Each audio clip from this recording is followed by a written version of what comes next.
আসসালামু আলাইকুম বন্ধুরা, কেমন আছেন? আশা করি ভালো আছেন। আমি আপনার দোয়া এবং আল্লাহর রহমতে ভালো আছি। তো আমি স্বপ্নালী আজকে আপনাদের মাঝে আসলাম। তো একজন ভাই আমার কাছে কমেন্ট করছে যে উনি সৌদি আরবে যাচ্ছে বিয়ার ক্যাট কোম্পানিতে। বিয়ার ক্যাট কোম্পানিতে যাচ্ছে লেবার ভিসায়। উনি ইন্টারভিউ দিয়ে যাইতেছে। হ্যাঁ, ট্রেনিং করে ইন্টারভিউ দিয়ে যাইতেছে। তো বিয়ার ক্যাট কোম্পানি লেবার ভিসায় কেমন হবে, তো ওনাকে উদ্দেশ্য করে আমি বলছি। তো সৌদি আরবের লেবার ভিসা একই ভিসা।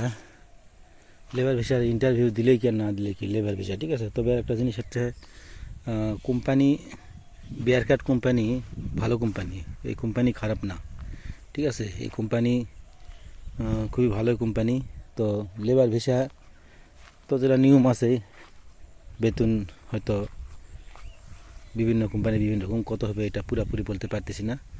তবে বিয়ার কাট কোম্পানি ভালো, ঠিক আছে। এই কোম্পানিতে যেতে পারেন যদি কোম্পানি লিগ্যাল হয়।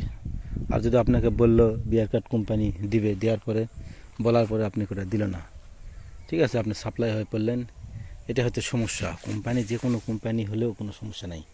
সৌদি আরবে যে কোনো কোম্পানিতে আপনি যেতে পারেন, যেটা অরিজিনাল কোম্পানি। সব কোম্পানি ভালো যদি সাপ্লাই না হয়, অরিজিনাল কোম্পানি সব কোম্পানি ভালো সৌদি আরবে যদি সাপ্লাই না হয়। তো এই হিসাবে আপনারা বুঝে সুঝে করে গেলে যেতে পারেন, কোনো সমস্যা নাই। তবে একটা জিনিস হচ্ছে, সেটা হচ্ছে বুঝে সুঝে যাবেন, যাতে পরবর্তীতে গিয়ে কান্দাকাটি না করতে হয়। অবশ্যই ভালো কোনো লোকজন দেখে যাবেন, ভালো কোনো লোকের দ্বারা যাবেন, ভালো কোনো লোকের দ্বারা ভিসা নেবেন এবং দু চারটা লোকজন নিয়ে কথা বলে যাবেন, যাতে না ঠকেন, ঠিক আছে। বুঝে সুঝে পা বাড়লে কোনো সমস্যা হবে না। আর গিয়ে যদি সাপ্লাই করেন তাহলে কিন্তু বিপদের শেষ হবে না। সবাই তো মনে করেন ভালোই বলে, ঠিক আছে, কেউ বলে না যে আমি নিজেকে খারাপ করবো, এই করবো সেই করবো, কিন্তু যাওয়ার পরে সাপ্লাই হয়ে যায়, ঠিক আছে। কথা কারোটাই থাকে না, আগে অনেক কিছু বলে, এই করবো সেই করবো, হ্যাঁ এই কাজ দেবো, বেতন 1 লাখ 1.5 লাখ, এরকম নানান হিসাব নিকাশ।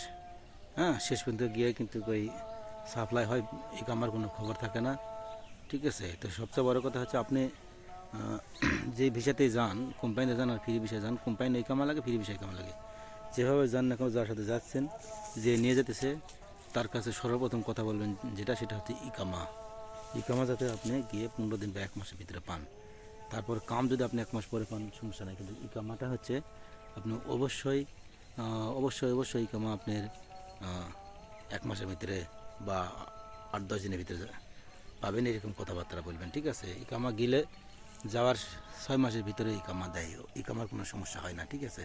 তারা ইকামা দিবে, সরি 6 মাস যাওয়ার 6 দিন 7 দিন, মানে 1 সপ্তাহের ভিতরে ইকামা পাওয়া যায়, ঠিক আছে। ইকামার কোনো সমস্যা না যদি ইকামা দেয়। তো আগে ইকামার কথা বলবেন, তারপর কাজের কথা বলবেন, কোম্পানি হোক আর ফেরি বিষয় হোক, আর লিগ্যাল কার্ডসের কথা বলবেন, ঠিক আছে।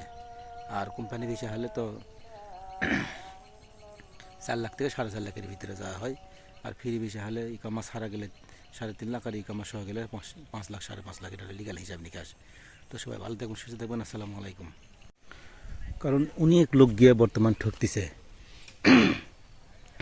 বেশিরভাগ লোক ঠকারি পালা বেশি, কান্দাকাটি শেষ হয় না, ঠিক আছে। যাওয়ার আগে এই কথা সে কথা অনেক কথা বলে, যাওয়ার পরে লাস্ট দেখা যায় যে কাজ পাচ্ছে না, খাওয়ার টাকা ঠিক মতো পাইতেছে না। আর যাওয়ার পরে কিন্তু একবারে আপনি যে কথা থাকুন না কেন, আপনি অনেক সুন্দর সুন্দর মিষ্টি মিষ্টি কথা বলবে দালাল, ঠিক আছে, এই করবে সেই করবে, হ্যাঁ, কথার সুর যাওয়ার পরে সুর পাল্টে যাবে, আপনি তারা বড়ই পারবেন না, ঠিক আছে। কত দালালেরা আছে লোক, মানে একবার আপনি চলে যাওয়ার পরে এমনভাবে জিম্মি করবে, বহুত দালাল আছে এরকম, একবার জিম্মি করে আপনাকে টাকা নেবে, ঠিক আছে। আপনি বাধ্যকতা দিতে বাধ্য হবেন, তার কারণ বিদেশ গেছেন কষ্ট করার জন্য না, তখন ক্ষতি করে হলেও মানুষ নিজে সেফ থাকার চিন্তা ভাবনা করে। তো এই জন্য বুঝে সুঝে কাজ করতে হবে।